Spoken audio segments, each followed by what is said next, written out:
대영 제국은 세계 곳곳에 흔적을 남겼다. 그러나 그 가운데 인도는 가장 오래, 가장 깊게, 그리고 가장 복합적으로 개입된 공간이었다. 호주가 정착의 문제였다면 인도는 통치의 문제였다.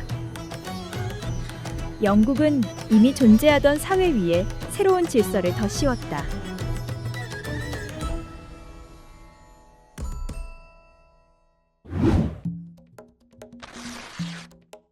유럽인이 도착하기 이전부터 인도 아대륙에는 복잡한 인간 사회가 형성되어 있었다.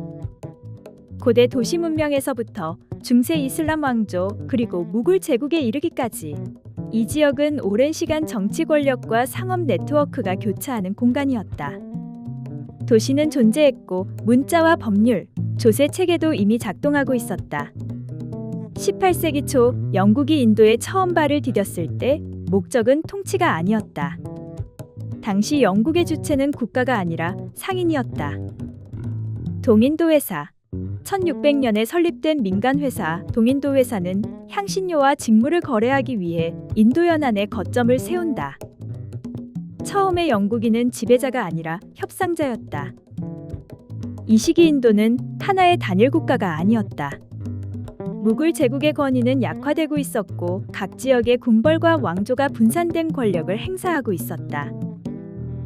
영국은 이 구조 속으로 들어왔다. 정면적으로 충돌하기보다는 기존 권력과의 동맹, 중재 그리고 개입을 통해 영향력을 넓혀간다.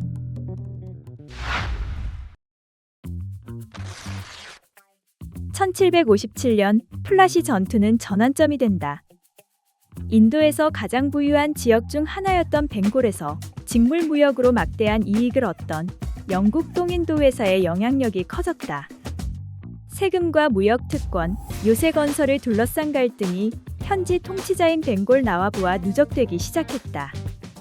플라시 전투는 무역 이권을 둘러싼 갈등 속에서 영국 동인도 회사가 현지 권력 다툼에 개입하며 발생한 군사 충돌이었다. 영국 동인도 회사는 벵골의 통치자와의 전투에서 승리하고 군사적 지배권뿐 아니라 세금 징수 권한까지 확보한다. 이 순간부터 영국은 상인이 아니라 통치자의 위치에 서게 된다. 회사가 군대를 거느리고 행정을 운영하며 법을 적용하는 구조가 형성된다. 이는 유럽 제국주의의 역사에서도 특이한 형태였다.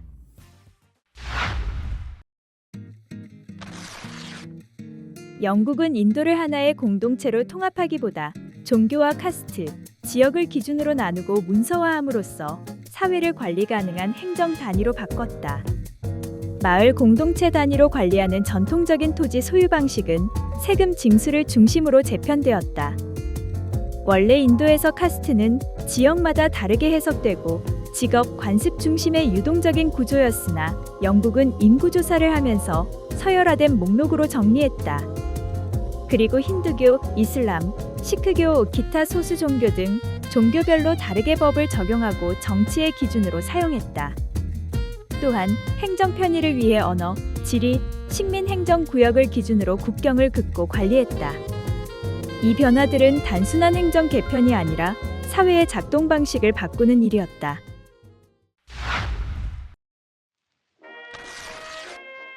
19세기 중반, 인도는 영국 제국에서 가장 중요한 식민지가 된다.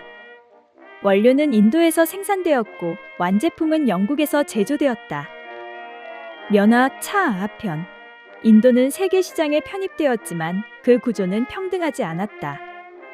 철도와 항만, 통신망이 건설되었지만 이는 인도의 산업화를 위한 것이 아니라 제국의 이동과 수송을 효율화하기 위한 인프라였다.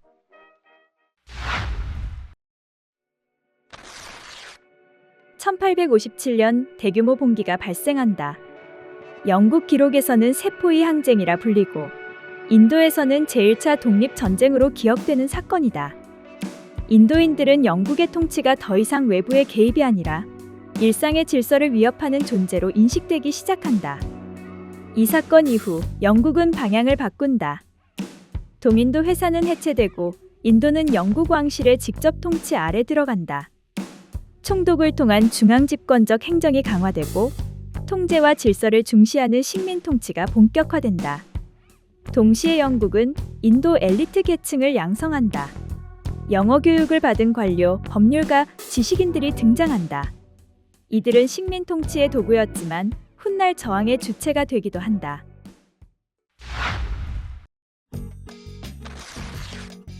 20세기 초 인도 사회 내부에서는 변화가 축적되고 있었다. 신문, 철도, 교육은 서로 떨어져 있던 지역과 사람을 연결했다. 하나의 인도라는 개념은 식민 통치 속에서 역설적으로 형성된다. 영국이 만든 행정 단위는 이후 독립국가의 기본 골격이 된다. 제2차 세계대전 이후 제국은 더 이상 이전의 힘을 유지할 수 없었다. 그래서 1947년 영국은 인도를 떠난다. 그러나 떠나는 방식은 단순하지 않았다. 현재의 인도와 파키스탄, 종교를 기준으로 한 분할을 하는데 이 과정에서 수백만 명이 이동했고 수십만 명이 목숨을 잃었다. 제국의 질서는 종료되었지만 그 경계는 새로운 갈등의 출발점이 된다.